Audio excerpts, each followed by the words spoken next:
हरे कृष्णा। राधे राधे। कैसे हैं आप सब लोग। स्वागत है आप सभी का एक बार फिर से एक नई वीडियो में। तो आज आप लोग के साथ लड्डू गोपाल जी की दोपहर की दिनचर्या में शेयर करने वाली हूँ। दोपहर को उनके साथ मेरी दिनचर्या कैसे रहती है, उन्हें मैं क्या भोग लगाती हूँ और गर्मियों में उनकी दोपहर में किस प्रकार से सेवा होती है, तो यही आप सभी के साथ आज मैं वीडियो में शेयर करने वाली हूँ। तो आप लोग वीडियो को पूरा ज़रूर से देखिएगा। और इसी के साथ ही चलो शुरू करते हैं लड्डू गोपाल जी के साथ मेरी दोपहर की दिनचर्या। सुबह के सारे काम अभी पूरे हो चुके हैं। ये करीब 11:30 बजे का टाइम है। सुबह की पूजा हमारी हो चुकी है। अब लड्डू गोपाल जी का जो समय उनके साथ मेरा बिताने का होता है, थोड़ा बहुत यही समय होता है सुबह की पूजा के बाद। अब उनको हम सबसे पहले यहाँ मंदिर से उठा करके अलग से सिंहासन में रखेंगे। आजकल अब गर्मियों का मौसम है तो मंदिर में गर्मी लगती है।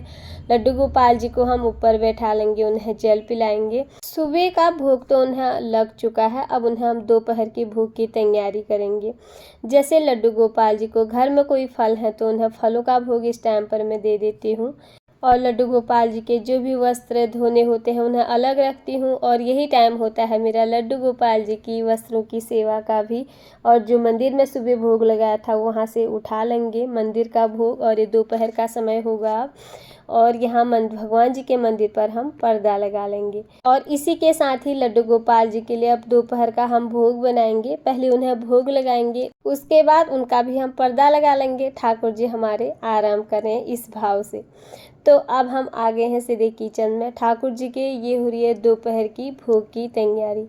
ऐसा नहीं है कि लड्डू गोपाल जी के लिए भोग के लिए हम कुछ स्पेशल बनाते हैं, बस जो हमारे लड्डू गोपाल जी का खाने का मन होता है ऐसे ही हमारे मन में भाव आते हैं और हम लड्डू गोपाल जी के लिए भोग बनाते हैं।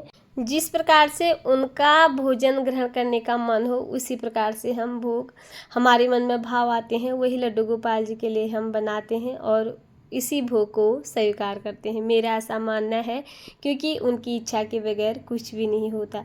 1 चम्मच मैंने घी डाल दिया है, थोड़ा सा उसमें जीरा डाला और उसके बाद धुले हुए चावल डाल दिए हैं। ये हमारे बनेंगे लड्डू गोपाल जी के लिए चावल। इसी के साथ ही अब हम कर लेते हैं यहाँ पर कड़ी बनाने की तैयारी। अब देखिए लड्डू गोपाल जी के लिए जो भी भोग बनता है वो शुद्ध और सात्विक तरीके से बनता है। उसमें किसी भी तामसिक भोजन का प्रयोग नहीं किया जाता है। जैसे लहसुन, प्याज, मसूर की दाल, बैगन, ये सब लड्डू गोपाल जी को भोग में हमें नहीं लगाना होता है। तो बहुत सारे लोग होते हैं कि वो सोचते हैं बिना लहसुन प्याज की सब्जी या दाल कुछ भी बनाओ तो वो अच्छी नहीं बनती है। जब हम भगवान जी के लिए इस प्रकार से प्रसाद बनाते हैं या उनके लिए भोग बनाते हैं तो बिना लहसुन प्याज के भी बहुत अच्छा सा हमारा यहाँ पर भोजन बन के तैयार होता है। हमारे ठाकुर जी भोजन में स्वाद नहीं बल्कि वो हमारे भाव देखते हैं।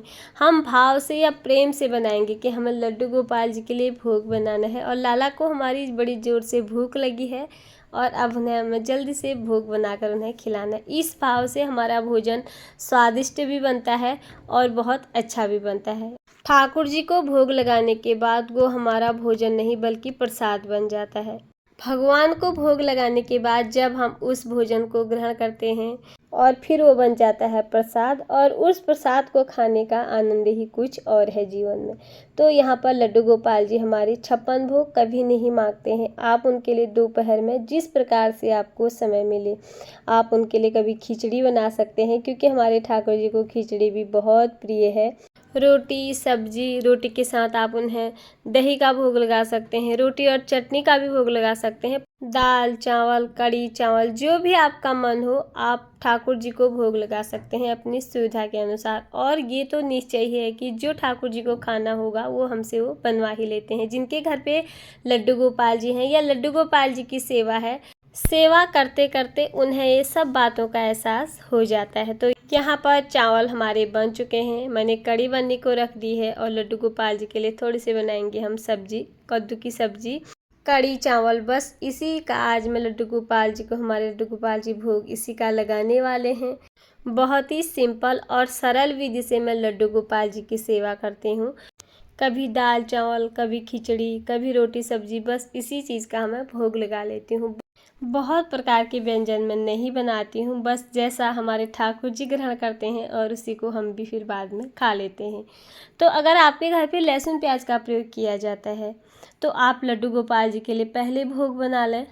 लड्डू गोपाल जी को पहले भोग लगा लें। कुछ भी बना सकते हैं आप भोग में उनके लिए, जैसे आप सिंपल दाल चावल का भोग भी लगा सकते हैं लड्डू गोपाल जी को। उस दाल में हमें जो बाद में जो भी आप डालते हैं उसमें लहसुन प्याज वो आप बाद में डाल लें, उसका तड़का आप बाद में लगा लें। जीरा और टमाटर डाल के दाल बनाएं और उसमें मसूर का प्रयोग आप ना करें। लड्डू गोपाल जी को पहले उसका भोग लगाएं। अगर आपके घर पे इसका प्रयोग होता है, आप सब लोग लहसुन प्याज का प्रयोग करते हैं, तो बाद में उसका आप इस तरह से दाल में डालकर इस तरह से खा सकते हैं। पहले जो भी भोग बनाएं शुद्ध और सात्विक बनाएं, वो लड्डू गोपाल जी को भोग लगाएं। लहसुन प्याज का प्रयोग आप बाद में करें। अब यहाँ पर मैं लड्डू गोपाल जी के लिए भोग के लिए सैलेड काट रही हूँ, और जो भी इसमें से जैसे कद्दू की सब्ज़ी हम बनाते हैं, खीरा हम काटते हैं घर पे, इसके जो भी छिक्कल वगैरह होते हैं उन सबको एक बर्तन में इकट्ठा करके इसको मैं गाय को खिला देती हूँ। ऐसी चीज़ों को मैं कभी भी कूड़े में नहीं डालती, और गाय आती है तो गौ माता को मैं ये सब खिला देती हूँ। उनका एक प्रकार का चारा भी बन जाता है। अब लड्डू गोपाल जी की यहाँ पर दोपहर की भोग की थाली तैयार हो चुकी है। अब इसमें मुझे यहाँ पर एक बात अभी तक समझ में नहीं आती है कि लड्डू गोपाल जी को क्या हम मूली का भोग लगा सकते हैं या नहीं। मैंने बहुत बार सुना है कि लड्डू गोपाल जी को मूली का भोग नहीं लगाते हैं, तो मैंने आज तक लाला को मूली का भोग नहीं लगा रखा है। अगर आप लोगों को पता है तो आप लोग कमेंट में ज़रूर से बताना, क्या लड्डू गोपाल जी को मूली का भोग लगा सकते हैं या नहीं। मैं नहीं लगाती हूँ क्योंकि इसके बारे में मुझे जानकारी नहीं है। अब जो लाला के लिए भोग बना है उसमें तुलसी पत्र तो ज़रूर से डालना है, क्योंकि बिना तुलसी पत्र के हमारे लड्डू गोपाल जी कोई भी भोग ग्रहण नहीं करते हैं। भोग की थाली के साथ साथ एक शुद्ध बर्तन में हमें जल रखना है, उसमें भी तुलसी पत्र डालना है।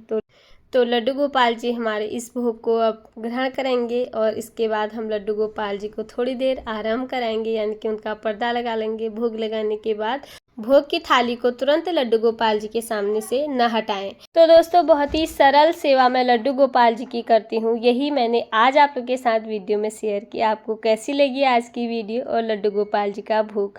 वीडियो अच्छी लगी हो तो वीडियो को लाइक, चैनल को सब्सक्राइब जरूर कर दीजिएगा। फिर मिलती हूँ आप लोगों से किसी और वीडियो में। तब तक के लिए आप सभी को हरे कृष्णा, राधे राधे।